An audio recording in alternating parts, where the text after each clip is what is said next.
सभी धम्म बंधुओं को धम्म चक्र परिवर्तन दिवस की हार्दिक शुभकामनाएं और मंगल मैत्री। मित्रों, आज देश भर में लोग गुरु पूर्णिमा मना रहे हैं। आषाढ़ पूर्णिमा की इस तिथि को देश में सभी धर्म के लोग अलग अलग नाम से पुकारते हैं, लेकिन हम ये भी जानें कि बुद्ध का आज की पूर्णिमा से क्या संबंध है, अर्थात गुरु पूर्णिमा क्यों इसका नाम पड़ा और वास्तविक जो गुरु पूर्णिमा है वो किस कारण मनाई जाती हैं। और ख़ास करके बौद्ध अनुयायियों को ये पता होना चाहिए कि जो गुरु पूर्णिमा है उसे धम्मचक्र परिवर्तन दिवस के रूप में मनाया जाता है, क्योंकि तथागत गौतम बुद्ध ने भी गुरु शब्द का खंडन किया था। और उन्होंने इसलिए खंडन किया था कि तथागत गौतम बुद्ध का मानना यह था कि व्यक्ति अपना गुरु स्वयं है। अप दीपो भव जो शब्द उन्होंने दिया उसका तात्पर्य यह है कि आप अपने गुरु स्वयं हैं। ऐसा कोई दुनिया में व्यक्ति नहीं है या संत महात्मा या परमात्मा नहीं है जो आपको ताड़ सके।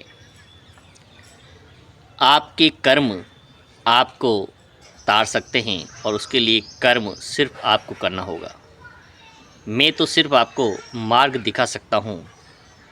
तो आज ही के दिन आषाढ़ पूर्णिमा को तथागत गौतम बुद्ध द्वारा ज्ञान प्राप्ति के 2 माह पश्चात बैसाख पूर्णिमा को उन्हें ज्ञान प्राप्त हुआ और 2 माह की लंबी यात्रा के बाद वो सारनाथ पहुँचे और उन्होंने सोचा कि जो ज्ञान मुझे प्राप्त हुआ है उसका लाभ मेरे इस शरीर को छोड़ने के बाद भी दुनिया भर में फैले और इस धरती के सभी प्राणी, सभी मानव और पशु पक्षी सभी अपनी मुक्ति का मार्ग खोज पाएं। इसी उद्देश्य से उन्होंने अपने उन 5 मित्रों को सबसे पहले सारनाथ में पहुंचकर धम्म दीक्षा दी और कहा, आज से मैं गौतम नहीं बुद्ध हो गया हूँ। बुद्ध बोलते हैं ज्ञान को, ज्ञान की एक उपाधि है, क्योंकि बुद्ध कोई व्यक्ति का नाम नहीं है। तथागत गौतम बुद्ध से पहले भी 28 बुद्ध इस धरती पर हुए और आने वाले समय में भी जन्म लेते रहेंगे। इसलिए बुद्ध तो एक उपाधि हैं, जिस प्रकार एक डॉक्टर की उपाधि होती हैं, एक इंजीनियर की उपाधि होती हैं।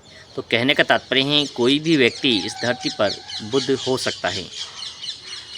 सिद्धार्थ गौतम उन्होंने नहीं कहा, उन्होंने बुद्ध की शरण में जाने की सबको सलाह दी। उन्होंने कहा कि जो भी व्यक्ति मेरे बताए गए इस मार्ग पे चलेगा वो 100% अपने मुक्ति के मार्ग तक पहुंच जाएगा। इससे पहले जितने भी बुद्ध हुए उन्होंने जो भी ज्ञान प्राप्त किया उसका उपयोग सिर्फ स्वयं के उद्धार के लिए प्राप्त किया, उपयोग उसका किया, इसलिए उन्हें सिर्फ बुद्ध कहा गया। लेकिन तथागत गौतम बुद्ध ने जो ज्ञान उन्होंने प्राप्त किया वो जन जन तक पहुँचाने के लिए उसका उपयोग किया, उसको फैलाया, इसीलिए इन्हें सम्यक संबुद्ध कहा जाता है। तो बुद्ध और सम्यक संबुद्ध में अंतर भी हमें पता होना चाहिए। बुद्ध ने कहा कि कोई भी व्यक्ति सिर्फ अपने अनुभव से जो ज्ञान प्राप्त करता है वही उसका वास्तविक ज्ञान होता है और वही ज्ञान उसके लिए लाभदायक हो सकता है। केवल सुनी सुनाई कथा या शास्त्रों में लिखे हुए जो श्लोक हैं या वाणी हैं उसको सुनकर के केवल मात्र वाणी को सुन के वाणीवास किया जा सकता है, मन को प्रसन्न किया जा सकता है, वरना वो सभी ज्ञान हमारे किसी काम के नहीं हैं। इसलिए हर ज्ञान की परख, उसकी पुष्टि हमें स्वयं अपने अनुभव पर, शरीर पर, व्यवहार में उतारनी होगी, तभी जाकर वो ज्ञान हमारे और हमारे परिवार के लिए सार्थक सिद्ध होगा। जैसे हम दूर से देख करके ही नहीं बता सकते हैं कि 2 चाय के प्याले हैं तो कौन सा मीठा है और कौन सा बिना चीनी का है।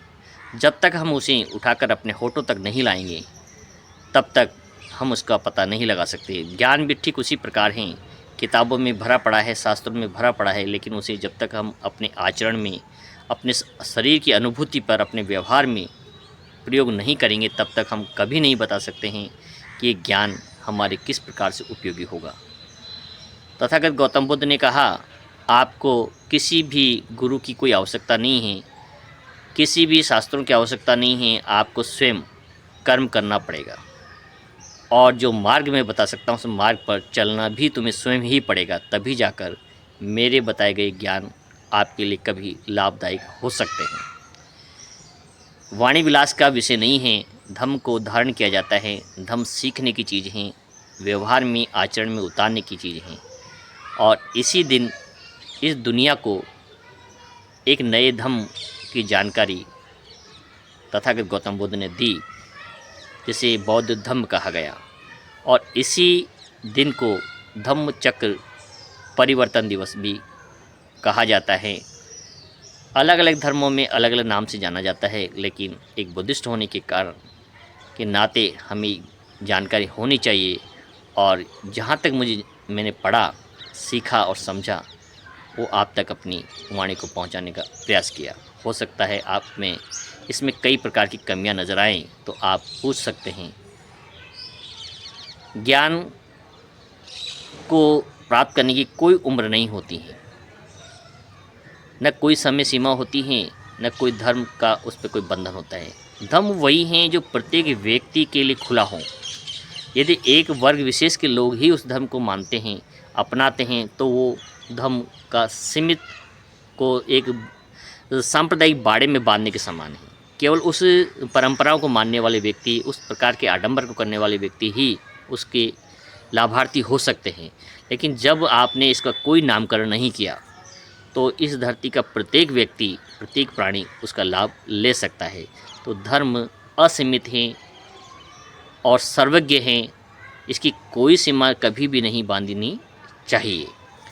तो मित्रों, आज तथागत गौतम बुद्ध ने इस धरती पर सभी प्राणियों के लिए एक नया धर्म सिखाया, जिसके द्वारा व्यक्ति अपनी राग, द्वेष, हिंसा, कटुता, वैमनस्य को जड़ से समाप्त कर सकता है। यही धर्म की वास्तविक पहचान है। जब तक व्यक्ति के मन में कटुता है, हिंसा है, क्रोध है, तब तक वो कभी भी धार्मिक नहीं हो सकता है। यदि आपके मन में इस धरती के सभी प्राणियों के प्रति करुणा जागृत होती है, किसी के दुख को देखकर आपकी आंखों में यदि आंसू आने लगते हैं, तो 100% आप एक धार्मिक कहलाए जा सकते हैं।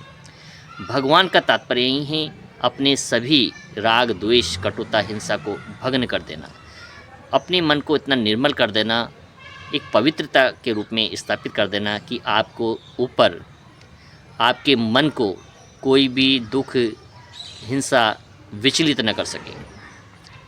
बुद्ध ने कहा है, ये समय परिवर्तनशील हैं, अनित्य है, न तो कोई भी किसी भी प्रकार का दुख लंबे समय तक रहने वाला है, वो स्वतः ही धीरे धीरे समाप्त हो जाएगा।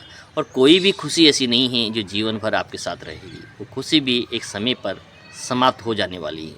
इसलिए दुख और सुख से निवृत्त रहकर, अविचलित रहते हुए अपने जीवन का आनंद लेना चाहिए। और सभी प्राणियों के प्रति, सभी पशु पक्षियों के प्रति, इस धरती के हर प्रकार के जीवों के प्रति करुणा का भाव यदि हम रखेंगे, तभी हम बुद्ध बनने की राह में आगे जा सकते हैं और एक मानव कहलाने के हकदार हैं। धम्म किसी की निंदा करना नहीं सिखाता है, किसी की आलोचना करना नहीं सिखाता है, केवल अपने अंदर अच्छे से अच्छे कर्म करना धम्म सिखाता है, और वही धर्म की वास्तविक पहचान है। तो एक बार फिर से आप सभी को धम्म चक्र परिवर्तन दिवस की हार्दिक शुभकामनाएं। मंगल मैत्री। नमो बुद्धाय।